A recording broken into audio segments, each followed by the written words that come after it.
We're live. Okay. This is it. Happy Friday. Cheers. Happy payday. For those of you who get paid today, it's a very exciting day. I am here with the man, the myth, the legend, the one who has been crowned as the mitzvah maven in the Midwest, who has scaled and been a part of Utopia and our involvement and our evolution over the last nearly 2 decades. And this is long overdue. Yeah, I just wanted to make sure, since I'm doing this live cast, how does my hair look? It looks pretty nice. Yeah. Did you cut it recently? You do have one out of place, though, in the back of your head. Is it gray? No, it looks gorgeous. Because I support the gray hairs. That means they hung in there long enough to change. Not to get political. No. I posted a picture of, did you see the picture I just posted? No, I haven't seen it. Teasing the live stream. No, I haven't seen it, but it scares me. It was a picture of the three of us. Mark wasn't in it, unfortunately, but Mark will be on a future episode. I'm sure Melissa will as well, but it was you, myself, Melissa. And I said, if you think that Melissa is prettier than me, like this photo. And if this doesn't get 1,000 likes, I quit. Yeah. You guys on? Yeah. We are on. Hi, Matt. Matt's just checking in. So, all right, let's start. So, first of all, I'm curious from your perspective, why is what we do important? And you can take that in any direction. You can take that from a personal standpoint. You can take it professional with Utopia. You can talk about specifically what you and Matt do with the nonprofits that we work with. Wherever you want to take that question. Why is what we do important? Well, I'll take it from the beginning. And I think why we do what we do is important is because the people that we work with put a lot of time and effort into whatever the event it is they're planning, whether it's a mitzvah, whether it's a wedding, whatever it may be. I think it's important that we make a difference because people spend so much time planning for a large event. Some of these mitzvahs and weddings people are planning are for 2 years. So our role in that is critical because there's so much time and effort and enthusiasm putting into planning an event that we have the ability to really make that a unique celebration with what we do, whether it's production, whether it's entertainment. We are really charged with the responsibility of making a significant difference. And I think that's why our role is so important.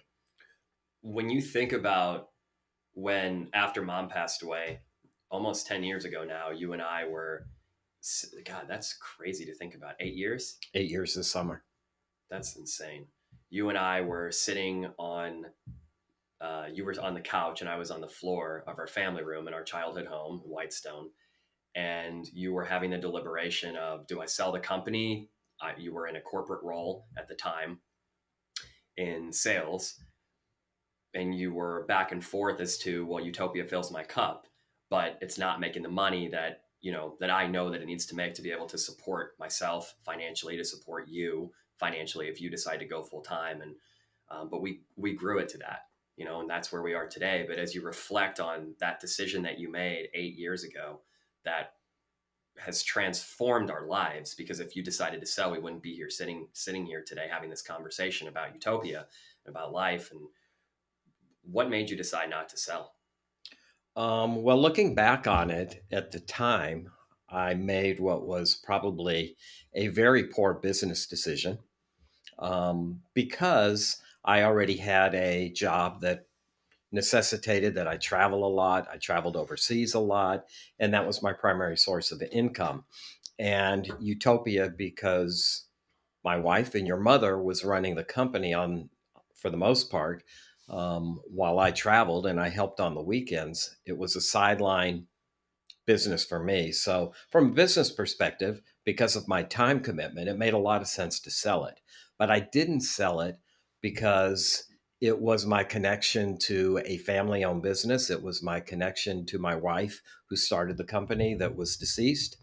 And I felt a moral obligation, in spite of, at the time, what was a lousy business decision, an obligation and a sense of connection to her and the effort and the time that she put in to create this from the ground up, to maintain and continue to build it in spite of my time limitations. Sure. So I'm curious, what, and this isn't something that you and I talked about in our prep before this live stream today, but what advice would you give to someone who is, just going through the motions in life? Someone who clocks in 9 to 5, who's not who's not getting the sense of gratification that that they could be getting if they pursued something like you said that really filled their cup, and they found something that gave them a deeper sense of purpose, meaning, and fulfillment in life. Like, what advice would you give to someone who's currently going through that? And you know how did you make that leap, knowing that there wasn't really the financial numeration there, but you still made the leap anyway? Like, Well, I'm going to go back to an example that, I'm a Howard Stern fan. And he really speaks to me when he talks about one of his first jobs. And he is ungodly successful now. And as we all know, he has made a lot of money becoming the best at what he does. But he goes back to his roots, and I do too. And the roots are, he was a dishwasher and he washed dishes in a restaurant. And he talks about, I didn't make much money, but I was the best damn dishwasher they ever had in that restaurant. I took that job so seriously. So my point is that regardless of what you do, whether it's, you think it's your calling or it's something that is not necessarily how you envisioned yourself and your future, if you really dedicate yourself to something and make it a passion, and dedicate yourself to being the best that you can be, you will find gratification in whatever job that is. Howard Stern wasn't on the radio initially, and he knew that's what he wanted to do. But he found a gratification and a self fulfillment, no different than I have, by doing something that, giving it your absolute best effort and not just going through the motions because it's not necessarily the job that you envisioned yourself being in. You still attack it with passion, with dedication, and an ability to serve to be the best. sure, sure. So reflecting on that, which is, it's great advice. I'm curious, what message or advice would you give to your younger self? If you were 10 years, 15 years, 20, I mean, if you could go back and travel back in time to any point in your life and give yourself advice that you feel would be transformational if you had that knowledge at an earlier point in your life, what advice would you give and why? Um, I thought about that. And in all honesty, there's very little. If I could go back and change and be different with a corrective wand to a younger Neal, what would I do differently? Very little. I would still probably choose the same career path that I chose, although my initial 30 years in business were not what I envisioned coming out of college. But I made those choices. I learned from those choices. I learned from people. I learned from travel experiences that that job afforded me. I wouldn't really change a thing about the career path that I chose, in spite of the fact it wasn't directly involved in journalism like I was educated for. But the thing that I would change is more of a, I would have journaled every day of my life. Because when I finish at Utopia, I will sit down on a beach somewhere and I'll write a book about my life. Whether anyone reads it or not, I don't know, but I'm going to write it anyway. So I would be journaling because at my age, my memory fails on occasion, short term in particular. And I wish I had journaled all of the experiences that I lived in my earlier life and earlier career, because you learn from Sure. those lessons and you also laugh a lot. So, one, I would journal. And the other thing that I might change to a younger self is, I lost both my parents at an early age. And I would go back now if I could, and I would say, thank you. I would have that chance. And I would also say, you know what? Now that I look back on those years and some of the things I didn't necessarily agree with at the time, in retrospect, I look back on that and I go, you know what? You were right. I would change that. Yeah. Yeah. I feel the same way about mom.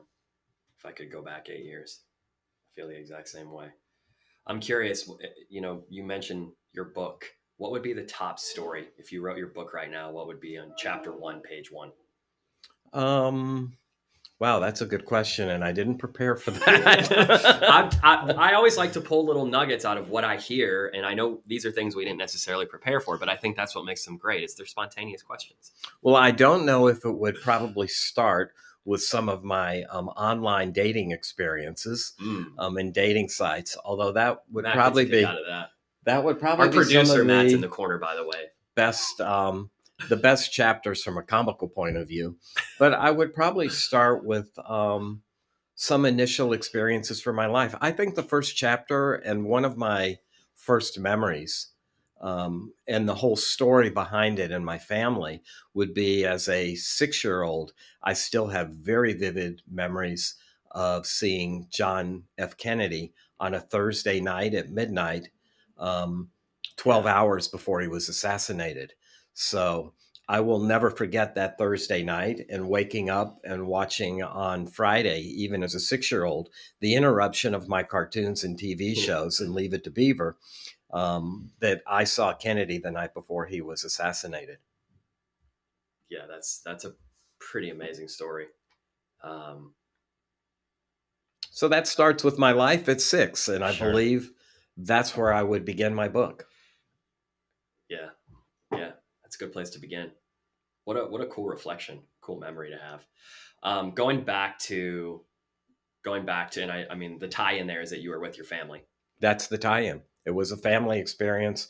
It was my parents waking us up at midnight because it stormed on that Thursday night in Fort Worth, Texas, and his plane was 2 hours late. So we were initially going to go at 8 o'clock, and then my parents said, "Go to bed. We're not going." My brother and I went to bed, and then at somewhere around midnight, I remember being woken up from a deep sleep and saying, "Get dressed. We're going downtown. We're going to see President Kennedy." So yeah, it was a family experience that we all got in the car, and there was a mob. But back then, security and Secret Service wasn't what it is today. Sure. And the only thing that separated you from John and Jacqueline was a velvet rope. Yeah, how times have changed. A little bit. So, what is it like working with your family? I mean, first you were working with mom to scale this thing, and now fast forward, and Melissa was a part of it. Melissa danced for a young utopia many years ago. Um, what's it like working with your family and now working with your son? Depending on the day. It can be challenging, but it's also very gratifying. Challenging in that you're always conscious that you don't want to jeopardize your relationship as a family. Challenging that in a lot of aspects, I have stepped aside for obvious reasons to let you run the company as we have transitioned. So you juggle that a little bit of maintaining a strong family relationship, but at the end of the day, because you and I, are two different personalities, one of us being considerably more high strung and an A type personality than the other, and the other one being pretty laid back and a B type personality, the chemistry works really well. But the most gratifying aspect of that relationship of father and son working in a business together is as a father, and not as an employee or owner of the company. It's gratifying to see your leadership, your involvement, and your ability to really transform this company into something that is much larger than your mother ever envisioned when we sat at a kitchen table and came up with a blueprint for this particular company. So at the end of the day, for me, it's intensely gratifying to see you take the reins. And not only to take the reins because it's a family business, Sure. but to take the reins and be able to lead this company in a different direction that even I didn't see coming. And to be able to take our business and really grow it significantly at a time in this country when most businesses were under incredible pressure to survive. We have not only survived, we've thrived. So I think that's a huge feather in your cap, that we've been able to do that. Now, I'm curious, you left a very successful career in finance to go into something at the time was a mitzvah company doing dancing and DJing for mitzvahs. What is it that you saw that made you make the decision to leave the financial community and take a position running the family business? What motivated you to do that? Yeah, it's a good question. Um, I remember vividly mom taking me to a nonprofit event when I was, I don't know, 12, 13, 14 years old. And I sat on the sidelines and just watched the amount of engagement, the amount of interaction that was being built with these young kids that were terminally ill, that didn't know how sick that they were. 5-year olds, 4-year olds, 6-year olds. And I watched the way that our employees, our staff, our team members, our DJs, our dancers, our event, that whole crew was able to make these kids feel like there was nothing more important in the world than that moment that they were enjoying and experiencing together. And that moment struck me so much so that when I fast forwarded through my life and went through college and eventually got a full-time career in wealth management, I was never able to reap the same, selfishly, that same reward or gratification from that career that I did from just innocently watching Utopia engage in the way that we did, in the way that we do with the communities that we serve. I wanted more of that. And so I knew that um, jumping into it, not only did I have the opportunity to feel gratified by the work that we were doing on the planet, but I also had a deeper emotional connection, albeit mom not being here physically. Emotionally, I could still feel like I was a part of her legacy. With her blood coursing through my body, I knew that it was an easy decision for me to make. And I would, as I've watched you evolve into this position of running this company and creating a culture, and we add people. I mean, we even added Matt. That's crazy. Hey, Matt. we brought Matt in. Like, who would have thought that we would bring Matt in? That's the craziest decision we've ever made. Such an unconventional personality, but damn, does he add value. Well, we needed a balance. Yeah. There were too many positive thinking people in this office. Matt, do you want to just grab a chair? And we needed Matt to kind of help us see the world from a different perspective and one of reality. So I've always appreciated that. But my question to you is really, what has helped you evolve into a position where you worked for someone else, just like I did for all those years, where you worked for someone else, and then suddenly, you had to find a comfort level of running the company Sure. and coming in after there were already people here, and then immediately taking a position of leadership. How did you get to that position mentally and develop to the point where you were comfortable overseeing and making decisions that transform this company? There's really two things that come to mind. Number one, I had no idea what the hell I was doing.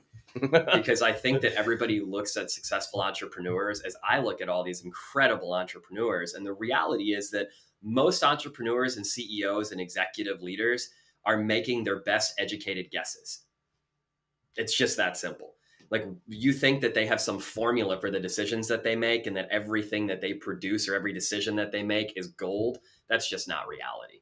And so I think that coming into a position where you're just making your best educated guess, and then how do those educated guesses transform over time into being sharper decisions?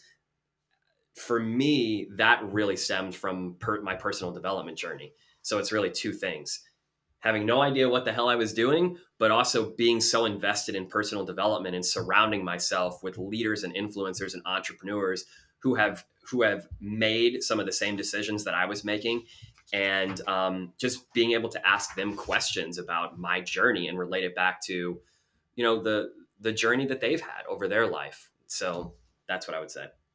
And how do you think that relates, this journey that you've been on in this personal development? I mean, for me, it's been encouraging to watch, um, because I went on a similar journey. I surrounded myself with motivational speakers, a little bit different and not quite as direct as what you've done. But understanding the power of surrounding yourself with people who are very motivational and look at ways to expand not necessarily your business, but your personal growth and your perspective.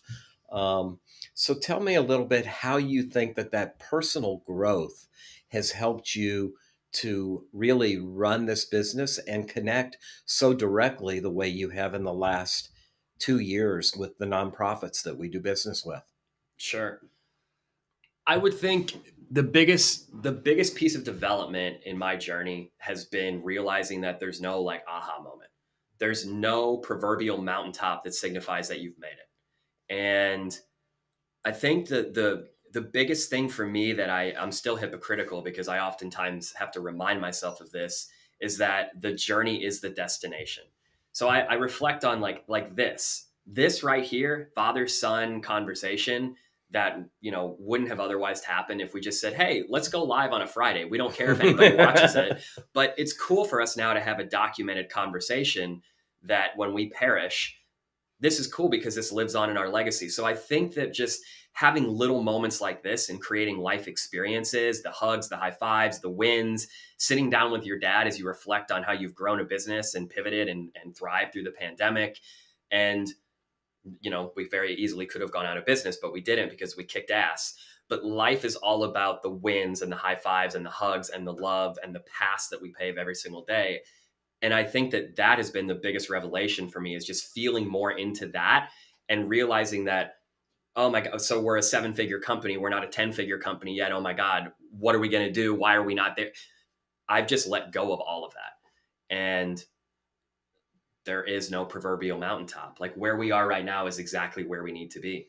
Um, and just to add to that, I would say that when we stay in a space of curiosity and creation, so like for instance when we're creating, when we're thinking, when we're putting our heads together and adding value as humans, when we stay in that space and think about how can we expand the pie in life, how can we add value to the world, it's really hard to be negative. When you're in a space of curiosity and you're creating things, widgets, products, services, value, you can't be negative. And so for me it's just trying to always come back to that space and see the world through the lens of gratitude and see the world through the lens of childlike wonder, because there's at some point in our lives we stop seeing the world like we did when we were kids. When we were kids, we're told to play with everything, go like interact with this, engage and do, touch and feel and explore. And as adults we stop being curious.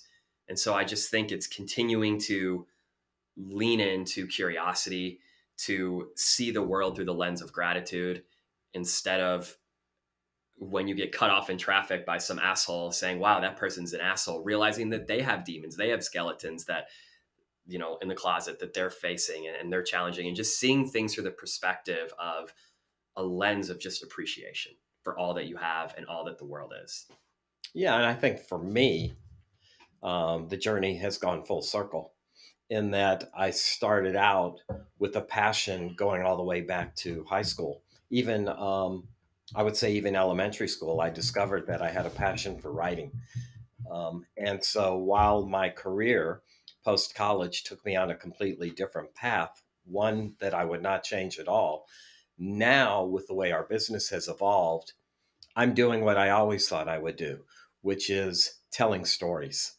I'm telling them through video and writing, and being inquisitive about different organizations and helping them really get their message out in a way that's meaningful, that's as important as the work that they're doing in the community. So I love that my career has kind of evolved into a point where now I'm really utilizing my love for writing and telling stories, which is exactly what I was educated for and trained in journalism. That's what I'm doing. And it's incredibly gratifying. In spite of the fact I know, Matt, I'm very slow and I ask too many questions, I love telling stories and being able to write those stories and touch people. Yeah. Yeah. So how has your career evolved in Utopia? Like, you were doing one thing, just a couple of years ago, and you have made a total 180 pivot in terms of what you are doing now versus what you were doing then. How, like, what were you doing and what are you doing now? Well, I started out because your mom did all the contracts and the direct communication with our customers, and my job was to be the roadie. So I was carrying speakers. It's a small little company. We were a one horse operation. So I was the official roadie. And although I have a larger role now, I'm still a roadie. I still like the fact that I'm able to touch every aspect of our business, whether it's communication with the customers, making them feel how important their particular gig is to us, Mm-hmm. being there on hand to hold their hands and to plug in the wires and to set up the lights. Your mother once said to me, because I was a technical freak in terms of buying the latest and greatest lights when they came out.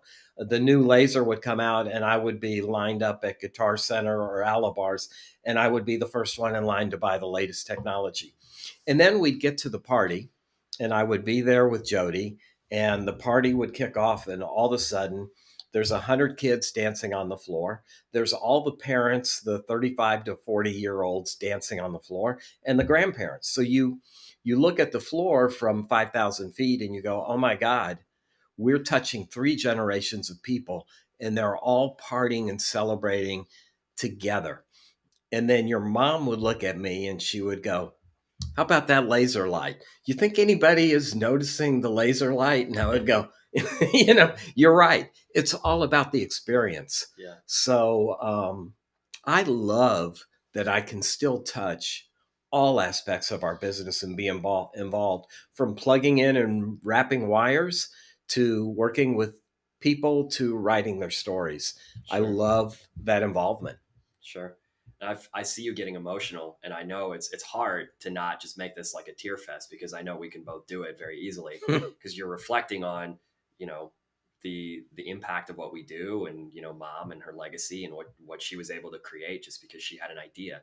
And I always say, we have to get a gold medal in one thing, and we have to figure out what that thing is. And for mom, it was always the interactive entertainment and what she was able to bring to the Midwest, which was just incredible because it was unheard of at the time when she introduced and at least in the St. Louis market.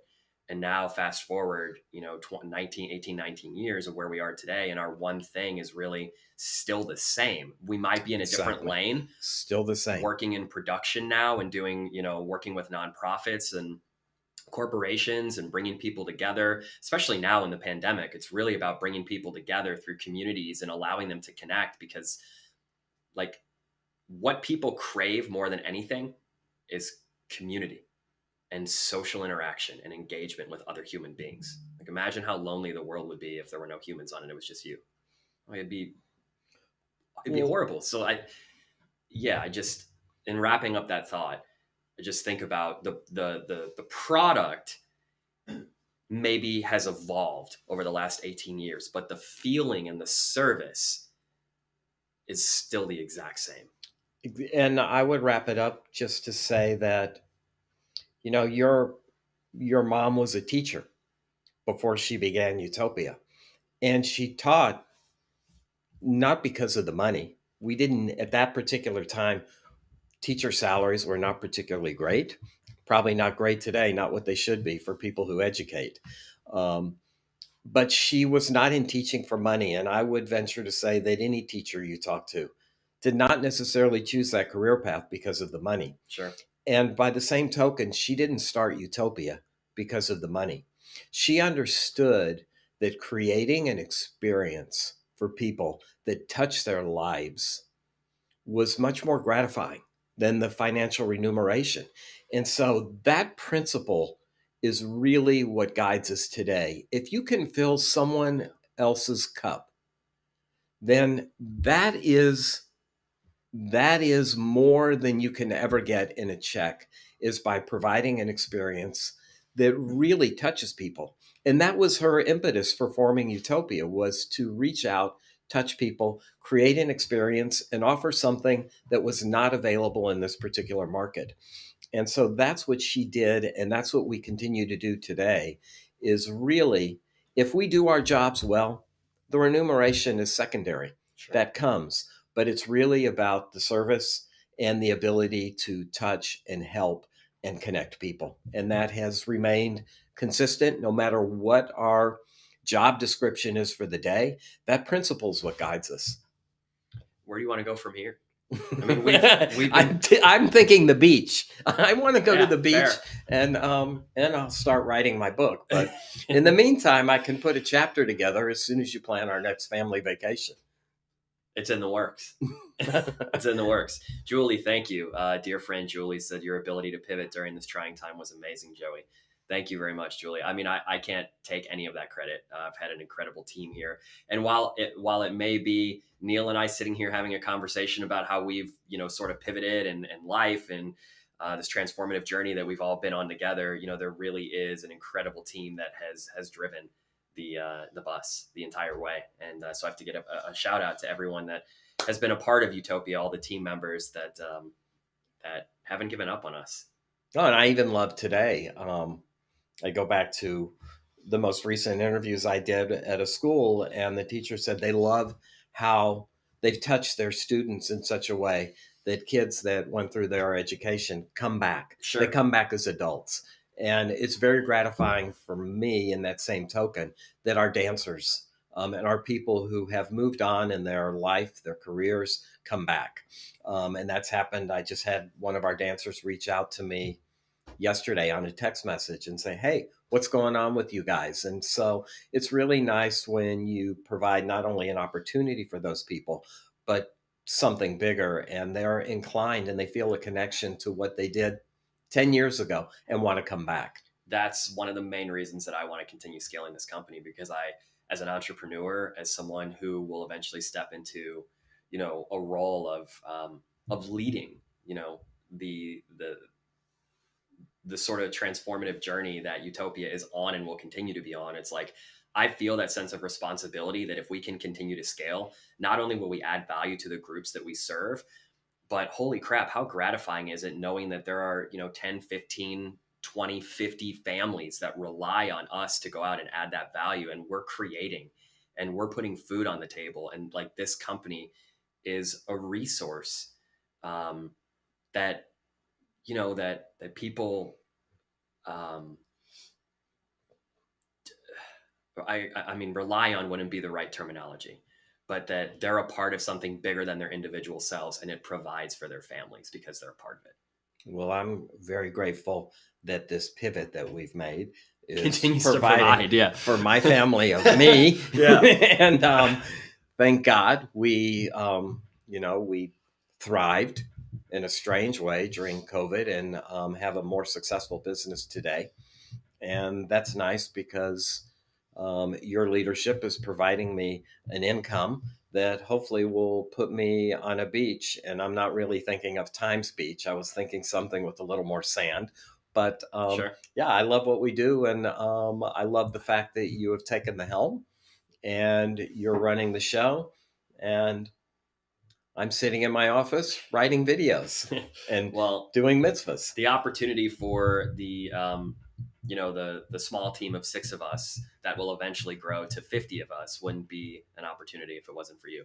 So I think I can speak for the entire team in saying that, your hard work and your diligence is why we all sit here today. And so from all of us, we appreciate and respect everything that you have done and the compromises and sacrifices that you've made in your life getting us to where we are today. Thanks.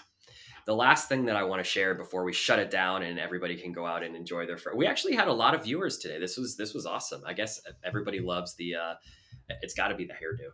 I think that's really what's pulling people in. This is exciting. And again, I think as we continue to do these live streams, at this point, we don't know what the hell we're doing. We're just doing it because we know that we have value to share with the world. And if we can connect with one person, then we know we're doing a service. And I just have a thought that is kind of leading me into the weekend that I wrote down here during our conversation today. Sort of a reflection on what personal development has done for me, and I think for all of us here at Utopia. And it's helped me realize that difficulties can either defeat us or reveal new strengths. And I wrote down that we can either react or respond, and that the muscles in our mind are just like the muscles in our body. They get stronger by working against resistance. So we need to continue to view times of challenge and difficulty as the biggest opportunities to grow the muscles in our mind. And that is where the greatest progress can be made as human beings and individuals and companies. I'll leave it at that. Perfect. All right. We're signing off. Love y'all. Enjoy the weekend. Thank you.